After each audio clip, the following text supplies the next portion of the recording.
डरावनी कहानियां तो बहुत सुनी होंगी है ना। पर आज जो कहानी हम सुनेंगे वो कोई मनगढ़ंत किस्सा नहीं है। ये एक सच्ची घटना है जो जॉन नाम की एक पिज्जा डिलीवरी बॉय के साथ घटी थी। एक ऐसी रात की कहानी जिसे वो शायद अपनी जिंदगी में कभी नहीं भूल पाएगा। तो चलिए शुरू करते हैं। और हाँ, ये याद रखिएगा कि ये सिर्फ कहानी नहीं, किसी का असली अनुभव है। और कभी-कभी तो सच कल्पना से भी कहीं ज्यादा डरावना होता है। हर डरावनी कहानी की शुरुआत पता है, एक बिल्कुल आम से पल से होती है। जॉन के लिए भी वो रात एकदम नॉर्मल थी, जब तक कि एक अजीब से ऑर्डर ने सब कुछ बदल कर नहीं रख दिया। रात का ठीक 1 बज रहा था। जॉन बस अपनी शिफ्ट खत्म करने ही वाला था, सोच रहा था कि चलो अब घर चलते हैं। लेकिन शायद किस्मत को कुछ और ही मंजूर था। ठीक उसी वक्त पिज्जा शॉप का फोन बज उठता है। फोन के उस पार एक आदमी की थोड़ी घबराई हुई, हिचकिचाती हुई आवाज थी, जिसे एक बड़ा ऑर्डर देना था। अब दुकान तो बंद होने वाली थी, तो जॉन ने सोचा कि मना कर दूं। लेकिन ऑर्डर था पूरे 4 बड़े पिज्जा का। इतना बड़ा ऑर्डर और साथ में एक अच्छी खासी टिप की उम्मीद। जॉन ये मौका छोड़ नहीं पाया। उसे पैसों की जरूरत भी थी, तो बस उसने ऑर्डर ले लिया। और बस यहीं से ये एक मामूली सी डिलीवरी एक भयानक सफर में तब्दील होने वाली थी। जॉन पिज्जा लेकर उस सुनसान पते की तरफ निकल पड़ा। डिलीवरी का जो पता था वो शहर से काफी दूर, एकदम बाहरी सुनसान इलाके में था। रात का सन्नाटा, अनजान रास्ता, जॉन के मन में ना एक अजीब सी बेचैनी होने लगी थी। वो रास्ता बहुत ही डरावना था। सड़क कच्ची थी, दोनों तरफ जंगली पेड़ पौधे थे और दूर दूर तक एक भी स्ट्रीट लाइट नहीं। बस घना अंधेरा था और जॉन की बाइक की हेडलाइट ही रोशनी का जरिया थी। आखिरकार जॉन उस पते पर पहुंच ही गया। सामने एक बहुत पुराना, अजीब सा दिखने वाला घर था। घर में अंधेरा था, मतलब एक भी लाइट नहीं जल रही थी। ऐसा लग रहा था मानो वहां सालों से कोई रहता ही ना हो। उस घर को देखकर जॉन की हिम्मत सच में जवाब दे गई। उसने सोचा कि वो वापस चला जाता है और उसने अपने मैनेजर को फोन भी किया, लेकिन मैनेजर ने फोन नहीं उठाया। अब जॉन के पास अंदर जाने के सिवा कोई और चारा नहीं था। जॉन ने थोड़ी हिम्मत जुटाई और दरवाजे की तरफ बढ़ा। उसे क्या पता था कि दरवाजे के उस पार उसका इंतजार क्या कर रहा है। जॉन ने दरवाजे की घंटी बजाई। उसे अंदर से किसी के चलने की हल्की सी आवाज तो आई, पर किसी ने दरवाजा नहीं खोला। वो जैसे ही वापस मुड़ने वाला था कि अचानक दरवाजा अपने आप खुल गया। वो थोड़ा डरते डरते अंदर चला गया।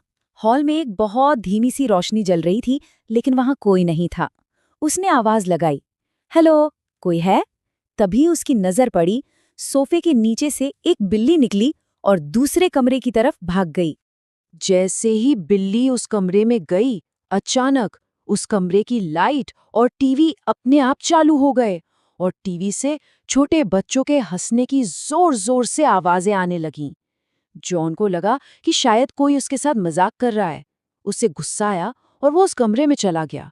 कमरे में 2 छोटी लड़कियां बैठी थीं जो जॉन को बहुत ही अजीब तरह से घूर रही थीं।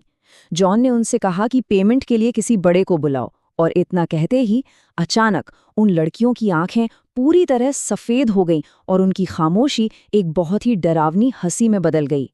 जॉन कुछ समझ पाता इससे पहले ही उन लड़कियों ने उसके पीछे की तरफ इशारा किया। जैसे ही जॉन पीछे पलटा, उसके हाथ से पिज्जा के सारे डिब्बे छूटकर नीचे गिर गए। उसके ठीक सामने एक बेहद खौफनाक औरत खड़ी थी। जॉन की चीख निकल गई।